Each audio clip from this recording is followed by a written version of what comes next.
Na redação anterior do artigo 306, o delegado de polícia deveria comunicar a prisão, tinha o dever de comunicar a prisão ao juiz. Comunicar a prisão em flagrante ao juiz. Agora, com a nova redação do artigo 306, a autoridade policial tem que comunicar a prisão ao juiz e ao Ministério Público. Silvio, mas isso não é inconstitucional? De forma alguma, porque a comunicação ao membro do Ministério Público não dispensa a comunicação ao juiz.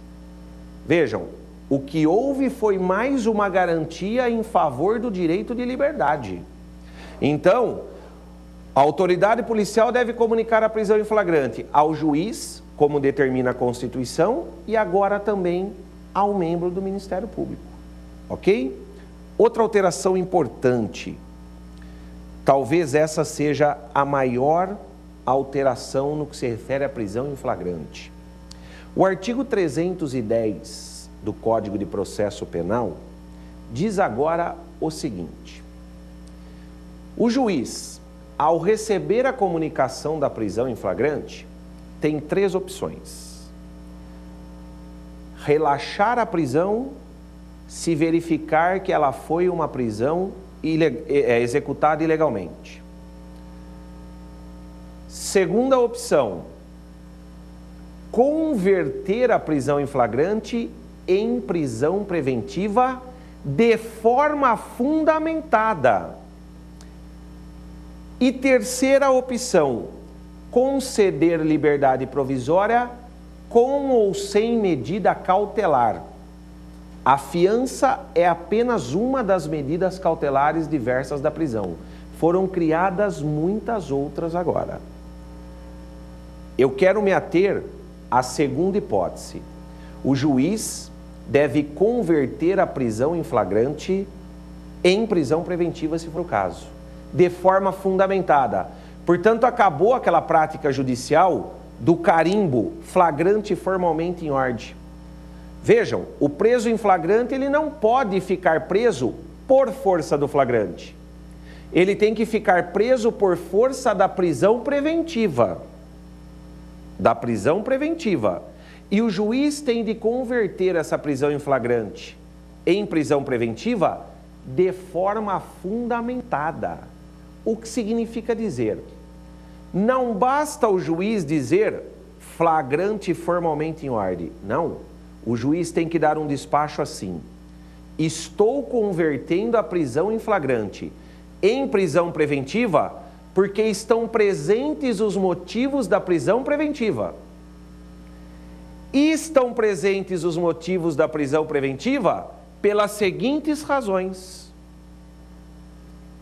Então vejam, se o juiz não fundamentar a conversão da prisão em flagrante em prisão preventiva, se o juiz não fundamentar a conversão da prisão em flagrante em prisão preventiva, a prisão se torna ilegal. Por quê? Porque aí nós estaremos diante de uma prisão preventiva sem fundamentação. Ou nós estaremos diante da manutenção de uma prisão em flagrante que não pode ser mantida mais.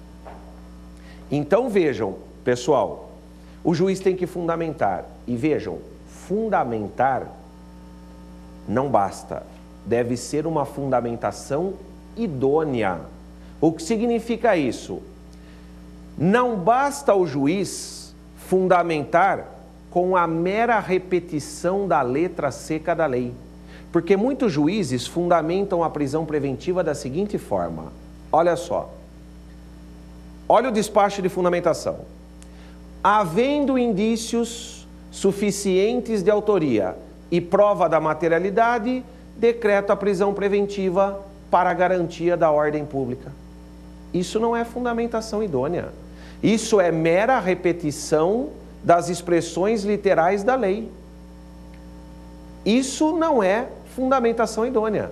O STJ e o STF constantemente dizem que a mera referência ao texto da lei não é fundamentação idônea. Então, se o juiz não fundamentar de forma idônea, também haverá ilegalidade na manutenção da prisão. Ok?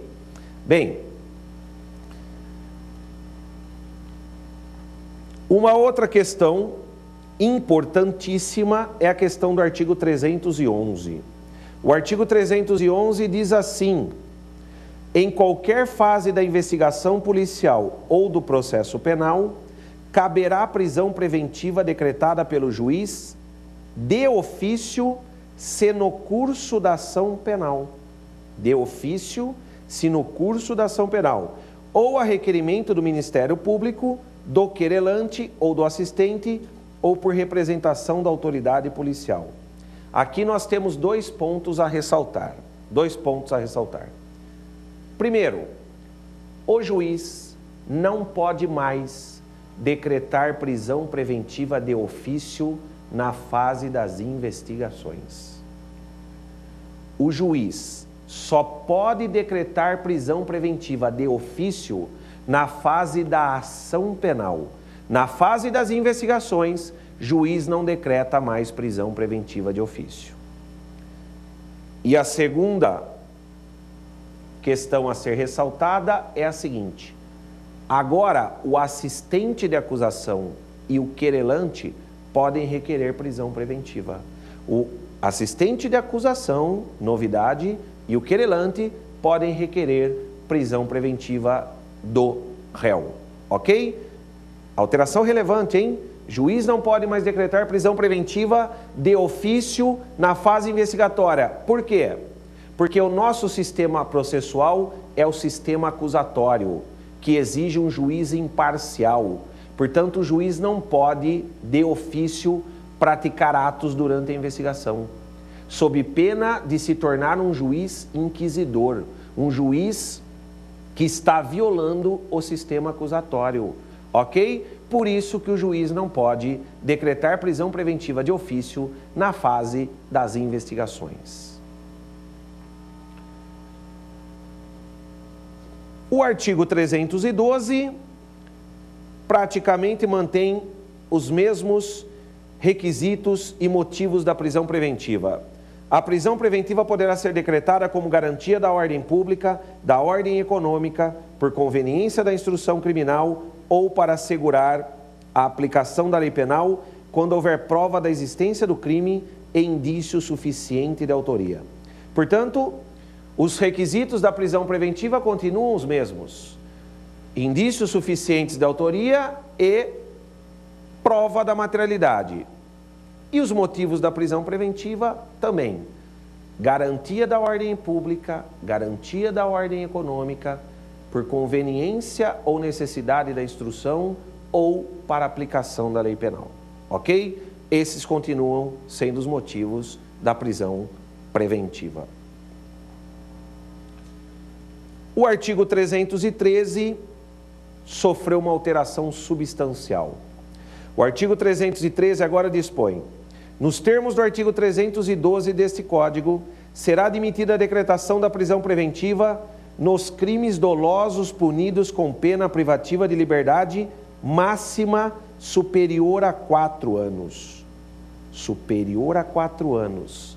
Vejam, se o réu não for reincidente em crime doloso, não se pode mais decretar prisão preventiva em crimes com pena máxima até 4 anos. Se o réu não for reincidente em crime doloso, o juiz só pode decretar prisão preventiva em crimes com pena máxima acima de 4 anos. E aqui há uma coerência no sistema. Vejam, se o réu é primário e a pena não é superior a 4 anos, provavelmente o regime será o regime aberto. Isso se não for substituído por penas restritivas de direitos, ou se não for concedido sursi. Então vejam, se o réu não é reincidente em crime doloso e a pena máxima combinada ao crime não ultrapassa 4 anos, dificilmente ele irá para a prisão em caso de condenação. Ora, se ele não irá para a prisão em caso de condenação, por que prendê-lo preventivamente? A medida cautelar deve ter uma proporção